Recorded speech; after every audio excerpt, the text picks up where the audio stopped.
Good morning, student. Welcome to physics class. This video is related to 12th English medium students. और today's topic is atomic physics. Okay, let us discuss about it.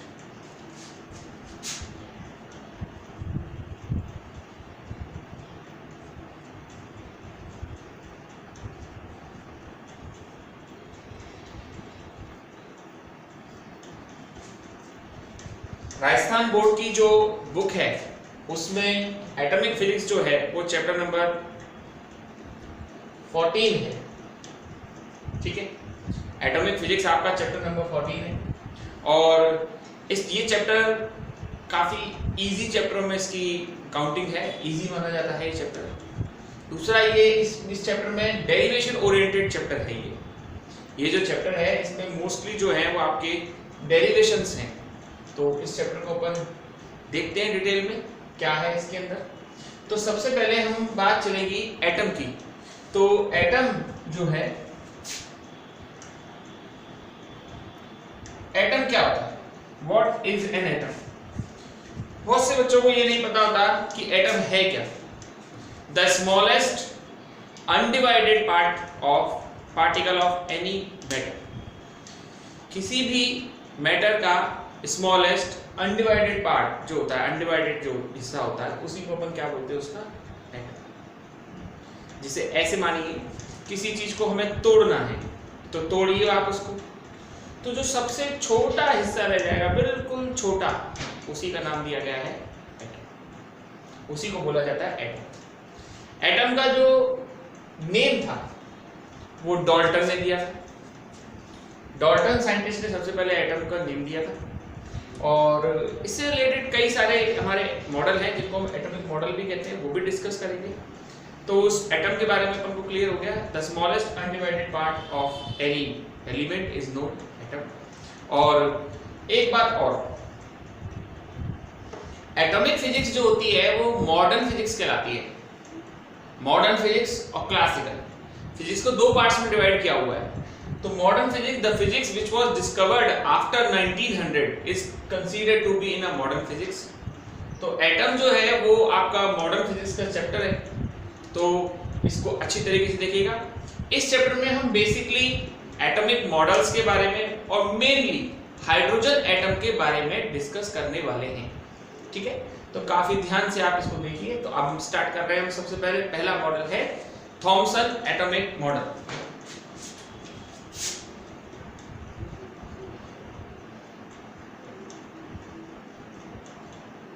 Thompson atomic model. हाँ जी, Thompson का जो ये atomic model है, ये J Thomson का model है ना। ये 1898 में उन्होंने सबसे पहला ये मॉडल अपना प्रपोज किया था। और इस मॉडल के हिसाब से क्या है, इस मॉडल के हिसाब से ये है कि इसको हम प्लम पुडिंग मॉडल कहते हैं। According to Thomson atomic model, the positive charge of any atom distributed uniformly and the negative charge present in a atom embedded like a seed in watermelon. According to Thomson atomic model, the positive charge present in atom distributed uniformly, while the negative charge present in atom embedded like a seed in watermelon. इस model के हिसाब से जितना भी positive charge होता है किसी भी एटम का वो यूनिफॉर्मली डिस्ट्रीब्यूटेड होता है, जबकि जो नेगेटिव चार्ज होता है एटम का, जो नेगेटिव चार्ज होता है वो इस तरह से अरेंज होता है जैसे तरबूज में बीज, सीड इन वाटरमेलन। ये डायग्राम देखिए आप इसका। इसमें जितना पॉजिटिव चार्ज है वो सब इसका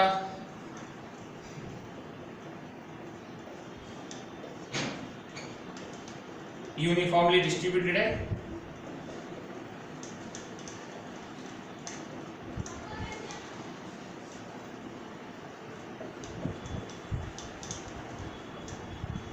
और जो नेगेटिव चार्ज है वो इस तरह से अरेंज है, देखिए। ये आपका इलेक्ट्रॉन है और ये जितना भी है ये पॉजिटिव चार्ज है। तो ये थॉमसन का मॉडल था, इसको हम लोग प्लम पुडिंग मॉडल भी कहते हैं। ठीक है, प्लम पुडिंग मॉडल किस नाम पे इसका नाम पड़ा है? ये एक खाने के बाद खाई जाने वाली मिठाई होती थी। तो जो पुडिंग होती है उसके अंदर छोटे छोटे एक प्लम फल की तरह होता है, फ्रूट की तरह होता है, वो डलता था। इसको अलग अलग नाम भी दिए गए। हिंदुस्तान में इसको बूंदी के लड्डू में इलायची के दाने ऐसा भी कहते हैं। अब बात आती है कि इस मॉडल से हमें क्या क्या फायदे हुए, हमें इससे क्या ऐसी चीजें मिली जिनके बारे में हम ये कह सकते हैं कि थॉमसन भैया ने बहुत अच्छा काम किया। सबसे पहली बात, according to Thomson atomic model we can understand that total positive charge present in atom is equal to total negative charge present in atom। Thomson के मॉडल के बाद हमें ये पता चल चुका था कि जितना पॉजिटिव चार्ज होता है एटम में ठीक उतना ही नेगेटिव चार्ज होता है।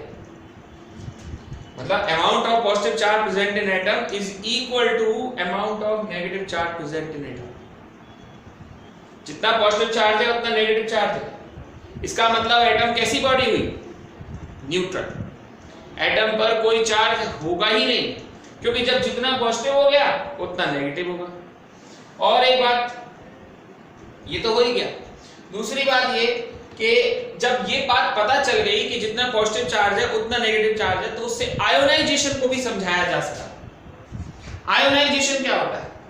किसी भी एटम में से आप इलेक्ट्रॉन निकाल लीजिए, वो उसका आयोनाइजेशन हो जाएगा। तो आयोनाइजेशन को it can explain and it can also suggest that atom is a neutral body, amount of positive charge is equal to amount of negative charge. एक बात जो इस मॉडल की थी।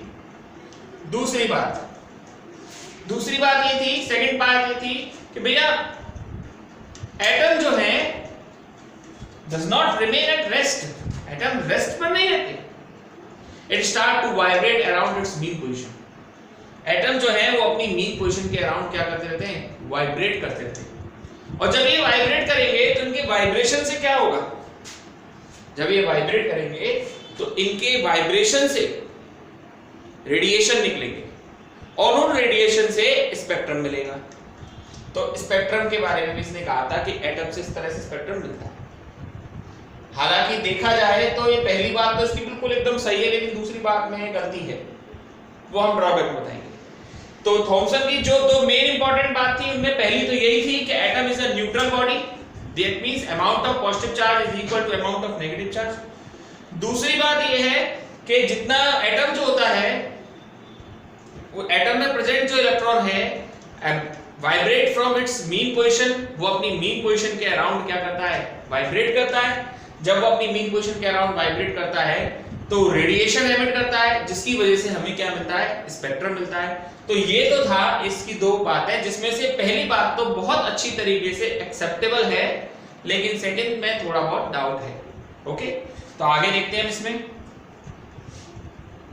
दूसरा। अब हम इसके देखते हैं ड्रॉबैक।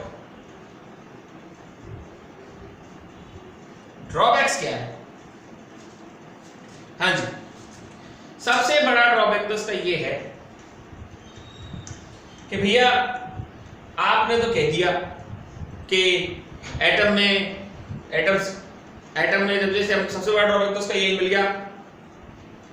हाइड्रोजन जो स्पेक्ट्रम था, मैं उसके बारे में आपको बता दूं। हाइड्रोजन स्पेक्ट्रम की स्टडी जो थी जैकब बामर ने की थी और वो तकरीबन 1870 के आसपास की थी। यानी एटम का पहला मॉडल तो 1898 में आया था और हाइड्रोजन स्पेक्ट्रम 1870 में ही देख लिया गया था। तो जब बात आई भाई हाइड्रोजन में तो एक ही इलेक्ट्रॉन होता है, सब जानते हैं, सबसे पहला एलिमेंट है पीरियोडिक टेबल का। हाइड्रोजन में एक इलेक्ट्रॉन होता है। जब ये एक इलेक्ट्रॉन होता है तो इससे जो स्पेक्ट्रम मिलेगा हाइड्रोजन से, वो एक इलेक्ट्रॉन मिलेगा, एक स्पेक्ट्रम मिलना चाहिए, एक सीरीज मिलनी चाहिए, लेकिन ऐसा होता तो नहीं है। हाइड्रोजन की स्पेक्ट्रम सीरीज तो कई सारी लाइन है, यानी पहला ड्रॉबैक तो इसका यही हो गया कि हाइड्रोजन में भैया एक ही एटम होता है, एक ही इलेक्ट्रॉन होता है, तो इससे जो सीरीज मिलनी चाहिए थी वो एक ही मिलनी चाहिए थी, लेकिन सीरीज एक ना मिलकर हमें तो ग्रुप ऑफ सीरीज मिल रही हैं, तो this model is fail to explain that. तो ये मॉडल इस बात को भी समझाने में क्या रहा, फेल रहा। This model is fail to explain that, इस बात को वो नहीं समझा सका।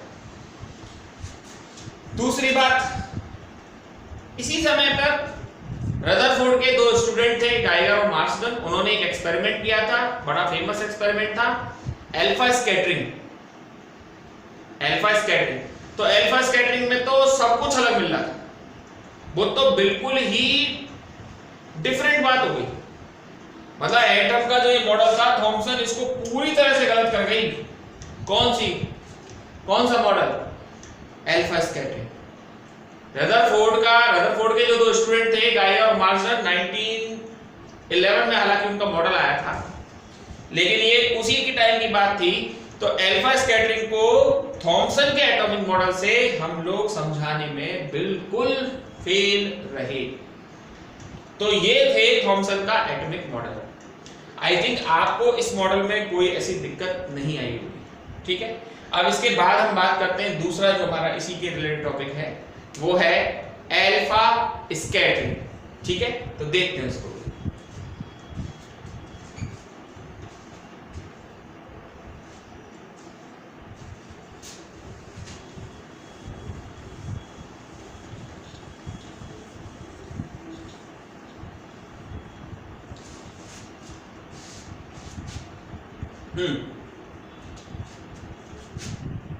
Alpha particle scattering.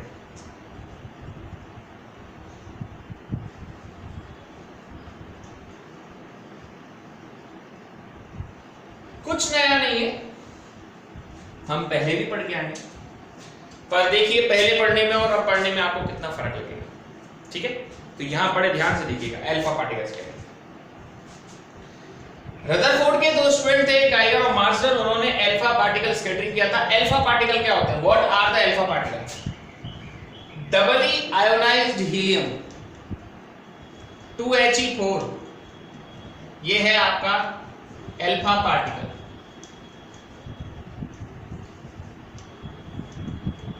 (2He4) आपका अल्फा पार्टिकल, ठीक है। ये हीलियम का एटम नहीं है। आप अगर सोच रहे हो जैसे ये तो हीलियम होता है अल्फा पार्टिकल, भाई साहब एटम में इलेक्ट्रॉन भी होते हैं, और मैं बोल रहा हूं डबली चार्ज हीलियम, यानी इसमें इलेक्ट्रॉन नहीं है। एक तरह से कह सकते हो हीलियम न्यूक्लियस है, हीलियम का न्यूक्लियस है अल्फा पार्टिकल, हीलियम का एटम नहीं है। समझ गए बात को? एटम पर तो कोई चार्ज होता ही नहीं है, और मैं बोल रहा हूं डबली चार्ज 2He4। कैसा चार्ज है इस पर? 2E। इसका जो चार्ज है वो इलेक्ट्रॉन के चार्ज का ट्वाइस है, 2 गुना है, और जो मास है वो प्रोटॉन के मास का 4 टाइम है। तो ये एक हैवी पार्टिकल हो गया जिसके पास चार्ज भी 2 गुना है और मास भी कितना है? 4 गुना। बहुत अच्छा पार्टिकल हो गया। तो अल्फा स्कैटरिंग जो की थी वो रदरफोर्ड के दो स्टूडेंट गाइगर और मार्सडन ने की थी। किस तरह से की थी आप देखिए। ये एक सोर्स था, सोर्स जिससे अल्फा पार्टिकल निकलते हो। मैं आपको बता दूं, अल्फा, बीटा, गामा ये रेडियो एक्टिव एलिमेंट्स होते हैं। क्या होते हैं आपके? ये radio active elements, alpha, beta, gamma. Alpha, beta, gamma आपके रेडियो एक्टिव एलिमेंट्स हैं, और इन एलिमेंट से रेडिएशंस निकलते हैं। क्या निकलते हैं इन एलिमेंट से? हमारे रेडिएशंस निकलते हैं, ठीक है ना। ऑल पॉसिबल डायरेक्शन में, सब डायरेक्शन में, ठीक है। तो ये अल्फा पार्टिकल के लिए हम बता रहे हैं आपको, इससे रेडिएशन निकलते हैं। अब इसका सोर्स जो होगा वो भी रेडियो एक्टिव सोर्स होगा, जिससे रेडिएशन निकल रहे हैं वो रेडियो एक्टिव एलिमेंट होगा, उसका सोर्स भी रेडिएशन होगा। तो 83 Bi240 ये है आपका सोर्स ऑफ अल्फा पार्टिकल। इससे अल्फा पार्टिकल निकलते हैं, ठीक है। और यहां पर लगी हुई हैं लेड ब्रिक्स। मैं कह रहा हूं आपने खूब पढ़ा होगा अल्फा स्कैटरिंग, ऐसा नहीं है कि आपने नहीं पढ़ा होगा, कोई नई चीज नहीं पढ़ रहे हैं, पर आज जो आप पढ़ेंगे वो आप खुद देखेंगे कि सर काफी डिफरेंट था, काफी डिटेल में बात होती है सर। फर्क तो आना ही है, पहले पढ़े छोटी क्लासों में, अब पढ़ा है 12th क्लास में, तो बहुत फर्क मिलेगा। तो ये लेड ब्रिक्स है, क्या है ये लेड ब्रिक।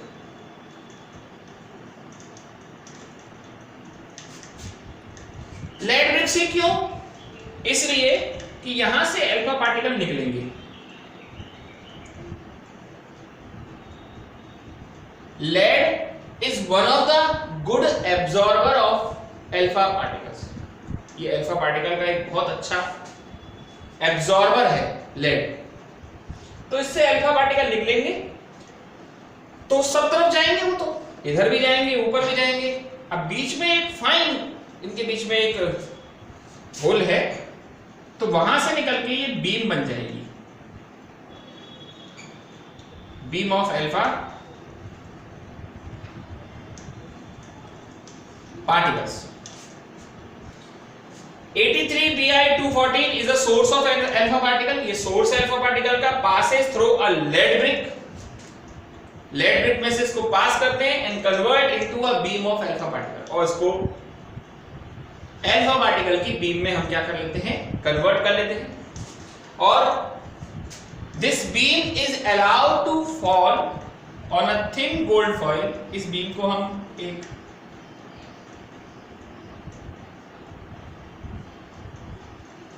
पतली गोल्ड फॉइल पर, this beam is allowed to fall on a thin gold foil.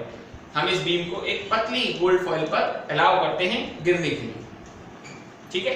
ये बीम अपनी आराम से इस पतली गोल्ड फॉइल में गिरती है। ये जो गोल्ड फॉइल है, इसकी जो थिकनेस है वो 2 पॉइंट, ये आपकी गोल्ड फॉइल है और इसकी थिकनेस है 2.1 × 10⁻⁻7 मीटर। तो आप समझ सकते हैं कि ये कितनी पतली हो। और to collect the alpha particle there is a screen which is polished with a zinc sulphide. ये स्क्रीन होती है जिसको हम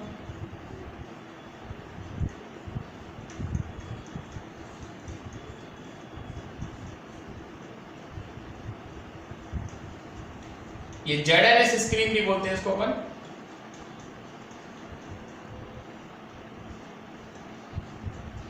ठीक है, ZNS स्क्रीन क्यों?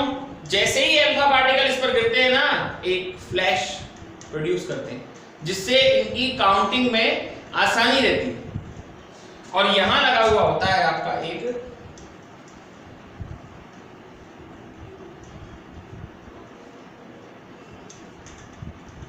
Rotatable detector. क्या लगा होता है आपका एक रोटेटेबल डिटेक्टर। एक तरह से ये देखा जाए तो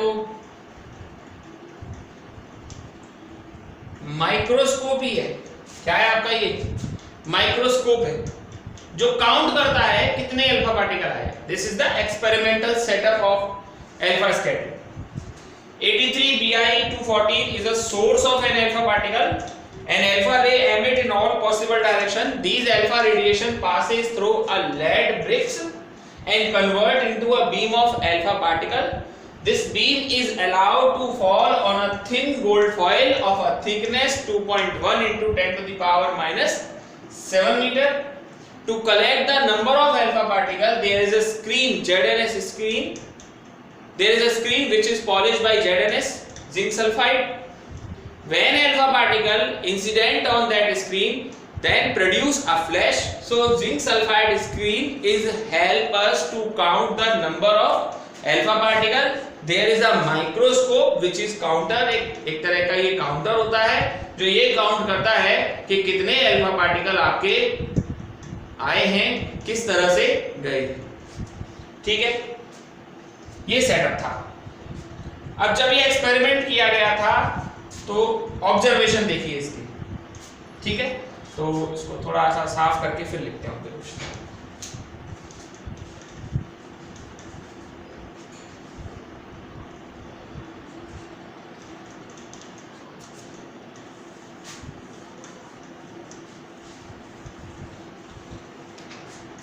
देखिए observation,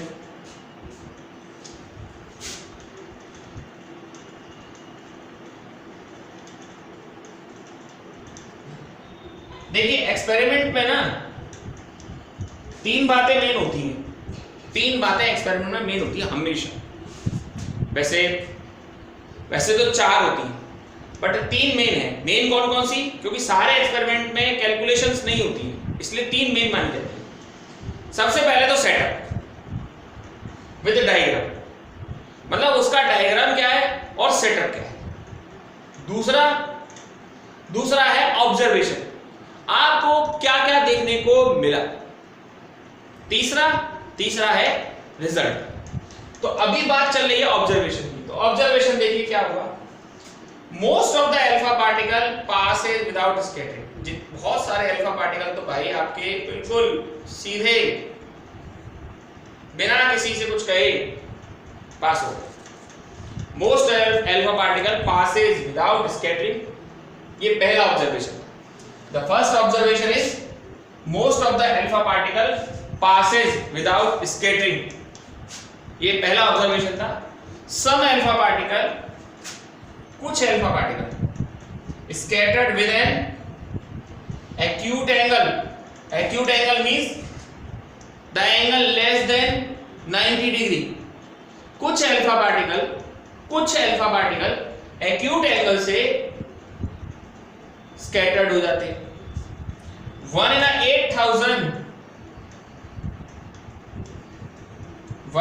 8,000 scattered with an obtuse angle। 8,000 में से एक, 7,999 पे कोई प्रभाव नहीं है। 7,919 कोई इशू नहीं। 1 in 8,000 scattered with an obtuse angle, ये सेकंड ऑब्जर्वेशन था। Some alpha particle scattered with an acute angle, while the 1 in 8,000 scattered with an obtuse angle। आप तीसरा देखिए, 1 in 20,000 पढ़ा होगा आप लोगों ने बहुत अच्छी तरीके से। 1 in 20,000 scattered with an angle of 180 degree. 20,000 में से एक 180 डिग्री से क्या होता है? स्कैटर्ड होता है। मतलब बहुत सीधा सा है। 19,919 पर इतना इफेक्ट नहीं पड़ा जितना 1 पर पड़ा। ये आपके ऑब्जर्वेशन है। रिजल्ट के बारे में भी हमने बात ही नहीं की। अभी तो हमको इस एक्सपेरिमेंट से तीन बातें देखने को मिली। पहली बात, most of the alpha particle passes without scattering. दूसरी बात, some alpha particle scattered with an acute angle and 1 in 8,000 scattered with an obtuse angle। तीसरी बात, 1 alpha particle scattered with 1 in 20,000 scattered with an obtuse angle। 1 alpha particle 1 in 20,000 scattered with an angle of 180 degree। That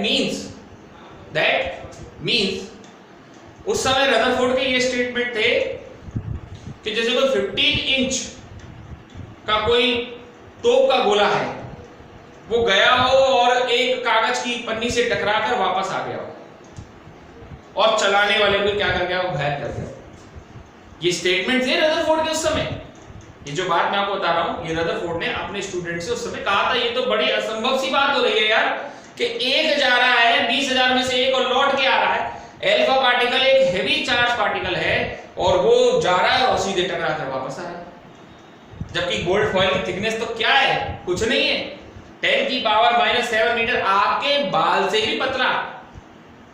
और gold foil के अलावा आप और कोई use भी नहीं कर सकते, क्योंकि गोल्ड की तो ये प्रॉपर्टी होती है कि आप उसे कितना भी पतला बना सकते हैं।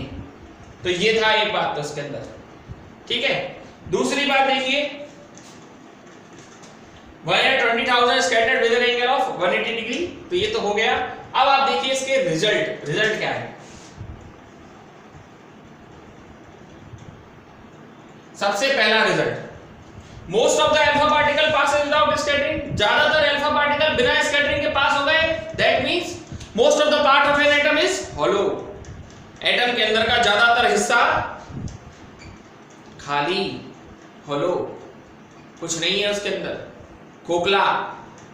ठीक है, सेकंड पॉइंट, पहले ऑब्जर्वेशन का ये रिजल्ट है। Second point, some alpha particle scattered with an acute angle while the 1 in 8000 scattered with an obtuse angle. That means alpha particle एक पॉजिटिव चार्ज पार्टिकल है। कैसा चार्ज पार्टिकल है? Positive. और ये किसी से दूर हट रहा है, बात को समझना। Alpha particle positive charge particle है और ये किसी से दूर हट रहा है। ये तभी दूर हट सकता है जब ये भी कैसा पार्टिकल हो?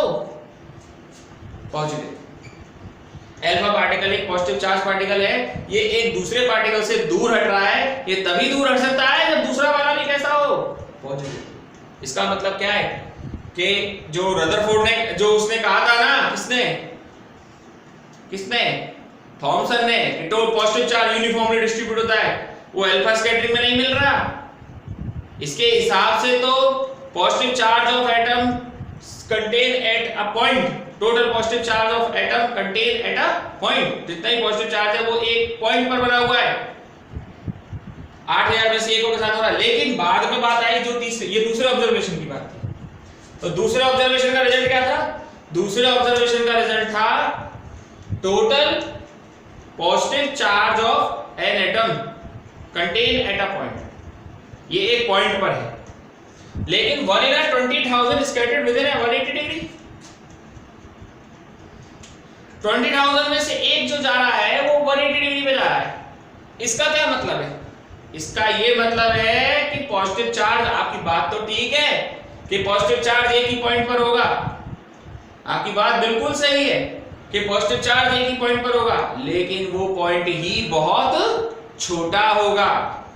That means total positive charge of an atom present at a point, tiny center point, which is known nucleus, जिसको उसने क्या नाम दिया? न्यूक्लियस नाम दिया। क्या नाम दिया? न्यूक्लियस।